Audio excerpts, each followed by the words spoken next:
নমস্কার, আপনারা দেখছেন ইনফো পালস বেঙ্গল। আমি চিরন্তন এই মুহূর্তে আপনাদের সামনে নিয়ে এলাম আজকের আবহাওয়ার আপডেট নিয়ে। আনুষ্ঠানিকভাবে উত্তরবঙ্গে বর্ষা প্রবেশ করলেও দক্ষিণবঙ্গে কিন্তু সেইভাবে বর্ষা প্রবেশ করেনি। বর্ষা প্রবেশ না করলেও দক্ষিণবঙ্গ জুড়ে কিন্তু বিক্ষিপ্ত বৃষ্টি হচ্ছে এবং তার সাথে রয়েছে ভ্যাপসা গরম, তার জেরে অস্বস্তি নাজেহাল। এই মুহূর্তে আবহাওয়া দপ্তর থেকে জানাচ্ছে যে দক্ষিণবঙ্গে যে বর্ষা প্রবেশ করতে এখনো 2 থেকে 3 দিন সময় লাগতে পারে। শনিবার এবং রবিবার কলকাতা সহ হাওড়া, পূর্ব মেদিনীপুর, নদিয়াতে বজ্রবিদ্যুৎ সহ বৃষ্টির একটা সম্ভাবনা রয়েছে। এছাড়াও হুগলি, 2 চব্বিশ পরগনা, পশ্চিম মেদিনীপুর, ঝাড়গ্রাম, পুরুলিয়া, বাঁকুড়া বৃষ্টির সঙ্গে 40 থেকে 50 কিলোমিটার বেগে হাওয়াও বওয়ার সম্ভাবনা রয়েছে। পূর্ব বর্ধমান, পশ্চিম বর্ধমান, বীরভূম এবং মুর্শিদাবাদে আগামী 7 দিন ঝড় বৃষ্টির পূর্বাভাস রয়েছে বলেই জানিয়েছে হাওয়া অফিস। বৃষ্টির সঙ্গে এই সমস্ত জেলাতেই কিন্তু 30 থেকে 40 কিলোমিটার বেগে কিন্তু ঝোড়ো হাওয়াও বইবে।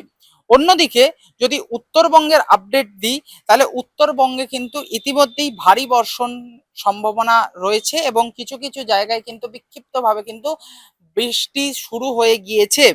জলপাইগুড়ি এবং আলিপুরদুয়ারে আগামী মঙ্গলবার এবং বুধবার অতি ভারী বৃষ্টির সম্ভাবনা রয়েছে এবং এই 2 জেলার সঙ্গে দার্জিলিং, কোচবিহার, কালিম্পংয়েও আগামী শুক্রবার পর্যন্ত কিন্তু ভারী থেকে অতি ভারী বৃষ্টির সম্ভাবনা রয়েছে।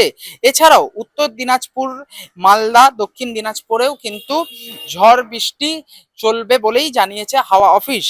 উত্তর বা দক্ষিণবঙ্গে আগামী 7 দিন তাপমাত্রার কোনো বড় পরিবর্তন না হলেও বিক্ষিপ্তভাবে কিন্তু বৃষ্টি হবে সমস্ত জেলাগুলো জুড়েই।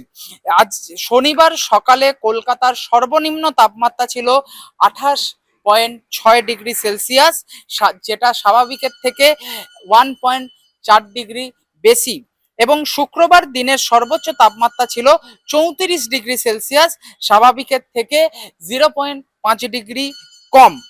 অন্যদিকে হাওয়া অফিস জানিয়েছে যে ইতিমধ্যেই দক্ষিণ পশ্চিম মৌসুমী বায়ু বঙ্গোপসাগরে বা উপর দিয়ে কিছুটা অগ্রসর হয়েছে, তাই রাজ্যের বাকি অংশে বর্ষা তো প্রবেশ করার অনুকূল পরিস্থিতি রয়েছে এবং 2-3 দিনের মধ্যে বর্ষা প্রবেশ করবে।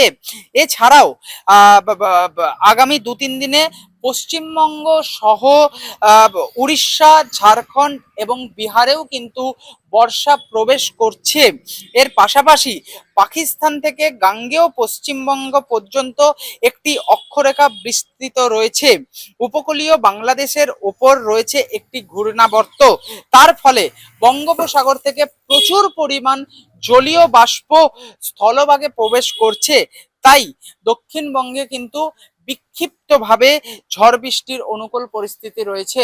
অর্থাৎ বলাই যায় যে এই যে ভ্যাপসা গরমে যে একটা নাজেহাল পরিস্থিতি হচ্ছে, তারপর বিকেলের পর থেকে আবার ওয়েদার চেঞ্জ, বৃষ্টি, এই যে জিনিসটা, এই জিনিসটা কিন্তু আরো 2-3 দিন থাকবে। তারপরেই কিন্তু মৌসুমী বায়ু কিন্তু যখন পুরোপুরি পশ্চিমবঙ্গের প্রতিটা জেলায় প্রবেশ করবে, তারপর থেকেই কিন্তু বর্ষা শুরু হবে। কলকাতা থেকে চিরন্তন ব্যানার্জির রিপোর্ট, ইনফো পালস বেঙ্গল।